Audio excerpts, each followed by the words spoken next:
दोस्तों 86 साल के खामनेई इजराइल और अमेरिका दोनों पर भारी पड़ रहे हैं। दुनिया में अब कोई दूसरा खामनेई नहीं बन सकता। इजरायली बम खामनेई को डरा नहीं पा रहे हैं क्योंकि वो पहले से ही कई बम खुद झेल चुके हैं, अपने हाथ तक गवा चुके हैं। खामनेई का ये निडर अंदाज और ये कॉन्फिडेंस आज डेवलप नहीं हुआ, इसके पीछे है लड़ने और जिंदा रहने की जिद। तो कैसे मौलाना के कपड़े बचपन से पहनने वाला एक बच्चा बन गया ईरान का मुस्तकबिल? कैसे 11 साल का लड़का अयातुल्ला खामनेई बन गया ईरान का सुप्रीम लीडर? कैसे हुई ईरान में इस्लामिक क्रांति? कैसे इराक से चला 8 साल का भीषण युद्ध? कैसे 5 लाख लोग देश को बचाते बचाते मारे गए? चलिए बताते हैं। देखिए, कहानी लंबी है, इसलिए धीरज रखकर सुनिएगा। दोस्तों 19 अप्रैल 1939 को ईरान के सबसे बड़े धार्मिक शहर मशहद में सैयद अली खामनेई का जन्म हुआ था। वे 8 भाई बहनों में दूसरे नंबर पर थे। 4 साल की उम्र में खामनेई को मकतब भेज दिया गया था, जहां उन्होंने कुरान, अरबी और इस्लामी तालीम हासिल की थी। एक बार स्कूल में प्रोग्राम में उन्होंने कुरान की आयतें पढ़कर सुनाई थी, तब उनकी खूब तारीफ हुई और फिर खामनेई ने फैसला किया कि वो अपने पिता की तरह ही मौलवी बनेंगे। इसके बाद महज 11 साल की उम्र में वो मौलाना बन गए। ध्यान रहे दोस्तों, जिस दौर की मैं बात कर रही हूँ उस वक्त ईरान में पश्चिमी कल्चर हावी था, यानी कि वहाँ मॉडलिंग, फिल्में, नाइट क्लब, पार्टीज और वेस्टर्न कपड़े पहनने का चलन था। ईरान में तब शाह मोहम्मद रजा पहलवी का शासक था।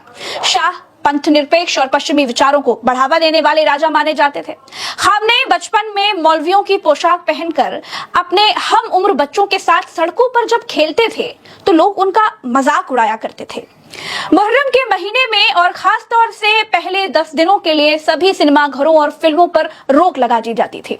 लेकिन 1955 में सब कुछ बदल गया। शहर के गवर्नर ने मुहर्रम के 1 से 12 दिनों के बंद पर पाबंदी हटाने का आदेश जारी कर दिया था। इस फैसले का खामनेई ने कड़ा विरोध किया।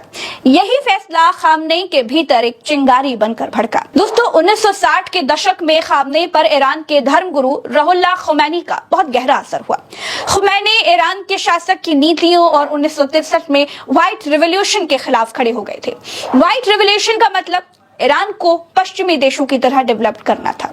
खुमैनी को लगता था कि ये इस्लाम और ईरानी संस्कृति के खिलाफ है। इस्लाम और राजनीति को अलग नहीं किया जा सकता और देश में विलायत फकीह यानी इस्लामी धर्मगुरुओं की शासन लाने की बात कही। खामनेई इससे बहुत प्रभावित हो गए। 1962-63 में खुमैनी ने शाह के खिलाफ खुलकर विरोध शुरू कर दिया। खामनेई ने खुमैनी की बात को मशहद समेत कई शहरों में फैलाने की मदद की। खामनेई को गिरफ्तार कर लिया गया, लेकिन इससे वो युवाओं और शाह के खिलाफ आंदोलनों में बहुत मशहूर हो गए थे। दोस्तों 1970 का दशक आते आते खामनेई राजनीति में बड़े माहिर हो गए। उनके गुरु खुमैनी को देश से निकाल दिया गया, तो खामनेई ही उनके जो भाषण थे वो लोगों तक फैलाते रहे। इसके बाद 1979 में ईरान में इस्लामिक क्रांति आई और शाह की सरकार गिर गई। फरवरी 1979 ईरान में इस्लामिक क्रांति के बाद खुमैनी पेरिस से वापस ईरान आ गए, नई सरकार बनाई और अपने करीबी लोगों को बड़े पदों पर नियुक्त किया। उस समय सांसद और बाद में ईरान के राष्ट्रपति बने हसन रूहानी ने संसद में खामनेई को उप रक्षा मंत्री बनाने का प्रस्ताव दिया था। दोस्तों खामनेई को उप रक्षा मंत्री नियुक्त किया गया। उन्होंने इस्लामिक रिवॉल्यूशनरी गार्ड कोर यानी IRGC का गठन किया। यही IRGC आगे चल करके ईरान की सबसे ताकतवर फौज बनी। IRGC को बनाने का मकसद ऐसी सेना को खड़ी करना था जो देश के लिए धार्मिक, राजनीतिक और आर्थिक मोर्चों पर लड़ सके, जो इस्लामिक राष्ट्र ईरान को न सिर्फ बाहरी खतरों से बचाए बल्कि देश के अंदर के मामलों को भी सुलझा सके। इसके बाद भी खामनेई के रास्ते में काफी मुश्किलें आई, उनके ऊपर हमला भी हुआ। ऐसे ही एक हमले में उनके हाथ में गंभीर चोटें आई थी। खामनेई की दाईं बाह, वोकल कॉर्ड्स और फेफड़ों को सबसे ज्यादा नुकसान हुआ। इलाज के लिए उन्हें दक्षिणी तेहरान के बहरालू हॉस्पिटल में एडमिट किया गया।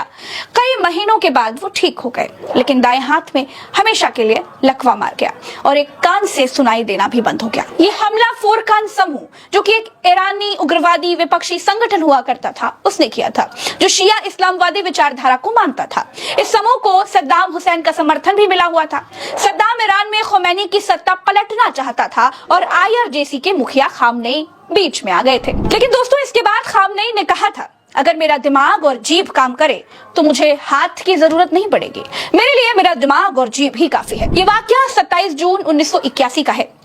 इसके बाद 30 अगस्त 1981 को ईरान के उस वक्त के राष्ट्रपति एक बॉम्ब ब्लास्ट में मारे जाते हैं। फिर देश भर में नए राष्ट्रपति की मांग जोर पकड़ लेती है। खामनेई इस समय तक आईआरपी के बड़े नेताओं में शामिल हो गए थे। इस वजह से खुमैनी और आईआरपी के नेताओं ने नए राष्ट्रपति के लिए खामनेई का नाम आगे किया। 2 अक्टूबर 1981 को देश भर में राष्ट्रपति के चुनाव हुए और 13 अक्टूबर को नतीजा आया। खामनेई 95% वोटों से राष्ट्रपति पद का चुनाव जीते और ईरान के तीसरे राष्ट्रपति बने।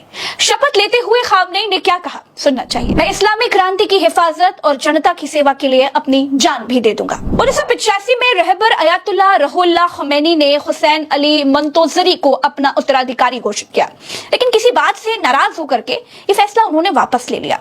इसी बीच 3 जून 1989 को ख़ुमैनी का निधन हो गया। इसके बाद अगले रहबर के लिए वोटिंग हुई। खामनेई को 60 वोट मिले, जबकि दूसरे कैंडिडेट को महज 14 वोट मिले, यानी खामनेई अगले रहबर चुन लिए गए। दोस्तों, इससे यह भी तय हो गया था कि अब ईरान की पूरी कमान एक शख्स के हाथ में ही होगी। खामनेई के पक्ष में वोट देने वाले इमामी खशानी ने एक इंटरव्यू में कहा था, खामनेई को चुनने के अलावा हमारे पास कोई अन्य विकल्प नहीं था। खामनेई खुद सुप्रीम लीडर नहीं बनना चाहते थे, लेकिन रफसंजानी और मैं ये जानते थे कि हमें जल्द से जल्द ही फैसला करना होगा, क्योंकि सद्दाम हुसैन की सेना ईरान के बॉर्डर तक पहुंच गई थी। सद्दाम हुसैन के हमले का ईरान ने जम करके जवाब दिया।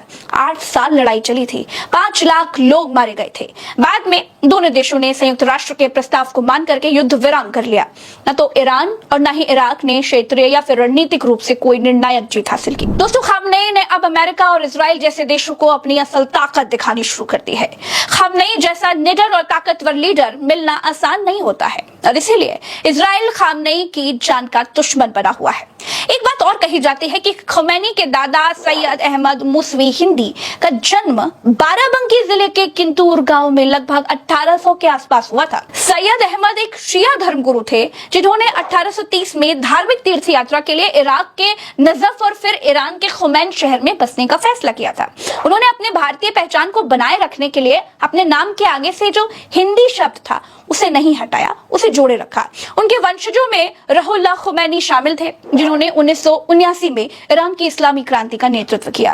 अयातुल्लाह अली खामनेई ईरान के वर्तमान सुप्रीम लीडर का उत्तर प्रदेश के बाराबंकी जिले से अप्रत्यक्ष नाता है, लेकिन ये उनके पूर्ववर्ती अयातुल्लाह रुहुल्लाह ख़ुमैनी के परिवार से संबंधित है। दोस्तों, फिलहाल मेरे साथ इस वीडियो में इतना ही। उम्मीद है कि आपको अयातुल्लाह अली खामनेई के बारे में कुछ और जानकारियां मिली होंगी। फिलहाल के लिए इतना ही, हमें दीजिए इजाजत, चलते हैं। राम राम, दुआ सलाम, जय हिंद।